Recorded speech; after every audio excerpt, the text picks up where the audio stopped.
Hello everyone, this is Matthias Lux and I'm presenting to you our contribution to MMVE 2020 about how players play games, observing the influences of game mechanics. That's joint work of 4 people that work at Klagenfurt University in Austria. It's Philipp Moll, Veit Frick, Natascha Rauscher and me, Matthias Lux. Okay, let's walk through our contribution. Basically, first you need to understand how successful games evolve. So we are currently in the state that we have these perpetual beta things where games are getting better throughout. So you release it early with only part of the game working, and then you balance the game, you change the game mechanics, you do different changes, and the game gets better and better. So with the example of Fortnite Battle Royale, we actually take a look at the map. And these were the early hotspots, the hotspots in early 2018. So that's where all the action took place. That's the blue dots on the left-hand side. That's 2018, early 2018. And as you can see, they changed the map a lot. So there are new islands. It looks a little bit different, but also the places on the island changed. And also the hotspots changed. So there's much better distribution of player activity on the late 2019 map.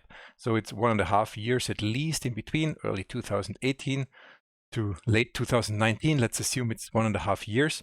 And those small changes, continuous changes, were made to utilize the map better, to make the game different, to make the game better, to make it interesting.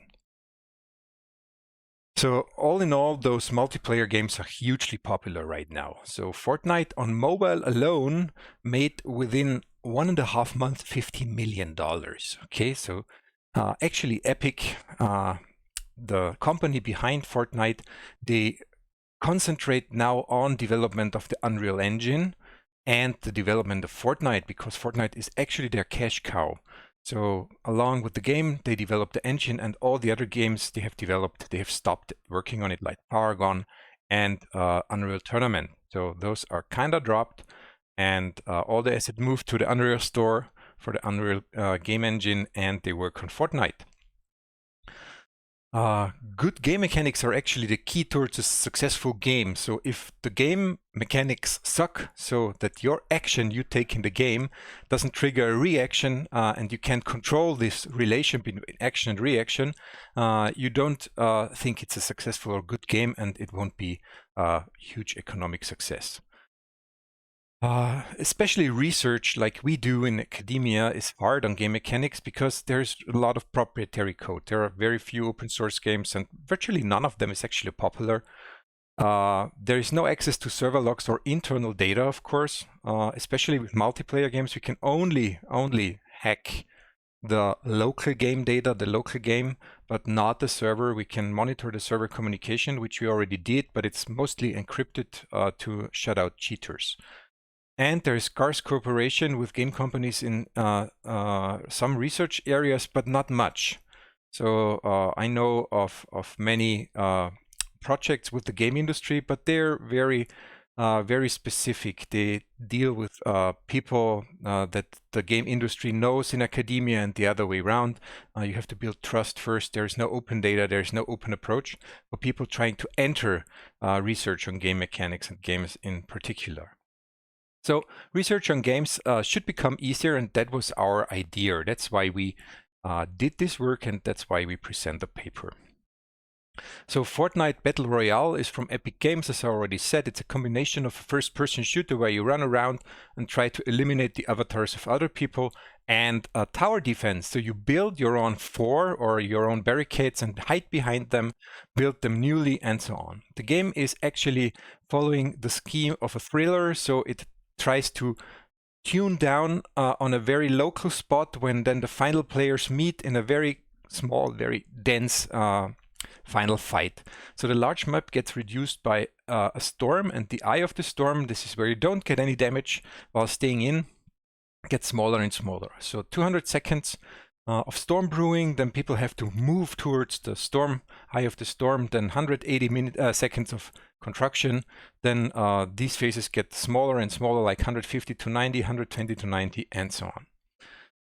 So that's what it looks like. So it's a screenshot. On the left, you can see the border of the storm's eye here, the blue thing, and you can see the storm brewing here in the background. This is actual footage from 2018 from the game. It looks different right now, but that's what at that time.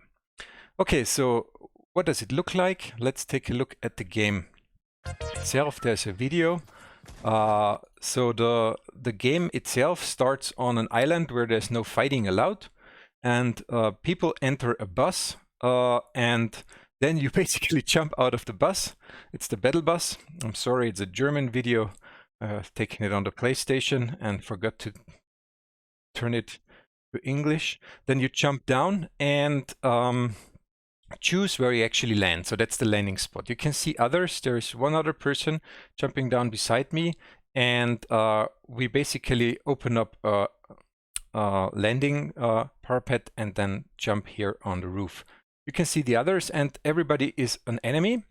So on the right hand side here, you can see the minimap, and it will start to show the storm outlines after this timer went to 0. Then you can move to the storm. Here we got some loot. You start with nothing, but now you get ammo and weapons and shields and power-ups. And well, those symbols show you stuff like what time it is. So that's the setup time. Then there is the storm brewing time and so on.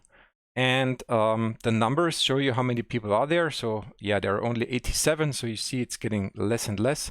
There's a shotgun. Maybe I should get the shotgun here. And here is how many people were already killed. Those are the loot boxes. They're pretty cool. So that's a golden minigun, which seems to be a big thing. Okay, let's jump a little forward in the video. Let's go here. So now you can see on the minimap there's a line, and the line goes towards the eye of the storm. So you have to move along this line. In 2 minutes and 15 seconds, it will start to contract. Okay, so some shooting going on, and basically you walk around. Let's see if we can find the eye of the storm somewhere. Yeah, it should be here. You see there's some building going on, and people should basically get inside that before the time runs out here, and kill everybody else. So there are only 46 people left, and the game goes on and on. Okay, so if we want to do research on the game, we actually require data about player interaction. And the video screen is pretty cool because the video I showed you, you can see all the interactions of the player, or actually the results of them in the video, so the visual response. You could hear the audio response. I just turned it off to be able to talk over it. But you can extract it from there. It's not the same as you would record every keystroke, every mouse move, but it's better than nothing. And game video streams are actually pretty popular. So there are a lot of videos available on YouTube, Twitch, and Mixer, which you can download, and then investigate the interaction of the players afterwards. However, the data from the video stream still has to be extracted, and that's a little bit of the problem. But that's where our toolchain comes in. So we take those streaming servers like YouTube, Mixer, and Twitch, take the video streams, do the movement traces, and then find the hotspot, the heat map and the hotspots where people were moving around. So those are individual, and from those we can actually compute the heat maps. In our user study we did to show that our toolchain works, we actually created those video streams manually. We let people play in a controlled environment, in a lab environment, and then let them do a survey. And our results then came out of that. But this video stream analysis toolchain is available and open source. So how did we actually do that? So the most important thing for player movement data is this area here. So you can see the player, the way the player, the direction the player looks here with the red dot. I'm circling it. And here you can see the player count and the current game status, which is here. And the player position relative to the game world is actually this minimap. So it's a cutout from the actual map, and the player is always in the center of this minimap, and the minimap scrolls around the actual map. So if you have the actual map, you can match where the player is with this template. And that's basically our idea. we first find the position of the icons, those icons here. Here we got it. So here is the storm brewing, I think. And we know which phase it is. Okay, then from this icon, we find the position of the player count, which we actually extract, do some pi OCR magic and tesseract magic, and then clean it up with heuristics. So the player count is monotonously falling because there can't be entering of new players in between the game. And if it jumps a rapid succession down, then we actually check if we're wrong and can post-process it and see if we made any errors. The player position, we cut the minimap from the game stream and move it around. It actually moves around in the video streams depending on the platform, game state, streaming software, and the resolution of the players. Then we enhance the contrast with contrast-limited adaptive histogram equalization from OpenCV. We find the minima in the overall map with the template match algorithm, also from OpenCV, and we clean up with the heuristics like maximum movement speed, water versus solid ground, and stuff like that. So the most common errors we found, we cleaned up with heuristics. So that's how it looks actually if we trace the movement data.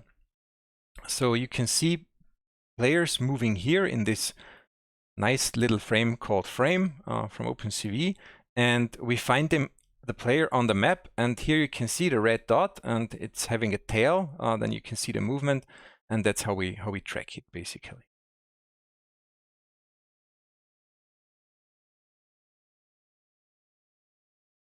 Okay, so what can we extract? We extract the player position, we extract the number of active players, we extract the game phase, the kills, and the player position, and from all this data we can infer, for instance, landing spots, movement traces, death positions, win positions, final place, of course, active player progression, game duration, duration of game phases, and total number of players kills and killing positions, so where people actually get found and eliminated.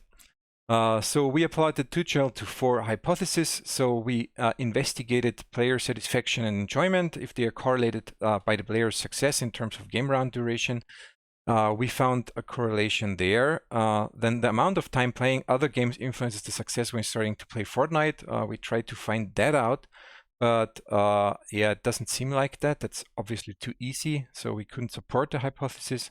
There are frequently visited locations with only low killing activity. Yes, obviously there are, and that's something, if you find that out with the analysis, then you can do something about it, and that's the change of the game, kind of, make it better. The enjoyment of Fortnite beginners is influenced by the chosen landing spot, and that's pretty interesting. Yes, it is. If you land at a spot where you get killed immediately, people don't think it's fun. And if you find a spot where you can first loot and then try to set up a base, then that's actually more fun. Okay, we presented in our paper a toolchain for extracting player interaction from video. It works out of the box quite well. We needed some tuning with filters and heuristics to clean up common errors. With testing those 4 hypotheses, we showed the practicability of our toolchain, and we actually think it can be used to gain insight interesting for game designers. So what makes the games enjoyable, and how can players be steered towards more enjoyable games? In the future, we want to move on to other games. So there is not only Fortnite. It seemed at some point that there's only Fortnite, but it's not. There are other games. There's, for instance, Apex Legends from Respawn, which is targeted towards a little bit older players with a strong component of teamwork. So our toolchain can do something about that, but we have to check where the team players are. So that would be an additional problem. Or Counter-Strike Global Offensive, which is a very controlled environment, but also extremely interesting.